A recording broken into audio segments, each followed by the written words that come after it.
Ngayon, sabihin mo sa akin, sinasabi mong hindi kita naiintindihan? Bakit, Carla?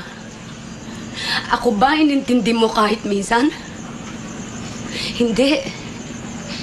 Sarili mo lang iniintindi mo. Sana kahit minsan, binigyan mo na halaga lahat ng paghihirap ko sa inyo, lahat ng sakripisyo ko sa inyo. Sana, tuwing umiinom ka ng alak, habang hinihitit mo ang sigarilyo mo, habang nilulustay mo yung mga perang pinadala ko, sana maisip mo rin kung ilang pagkain ang tiniis kong hindi kainin para lang makapagpadala ako ng malaking pera dito.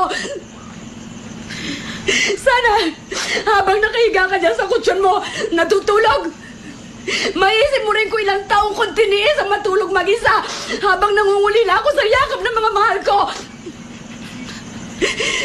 Sana maisip mo kahit konti kung gaano kasakit sa akin na mag-alaga ng mga batang hindi ko kaano-ano. Samantalang kayo mga anak ko, hindi ko man lang kayo maalagaan. Alam mo ba kung gaano kasakit yun sa isang ina? Alam mo ba kung gaano kasakit yun?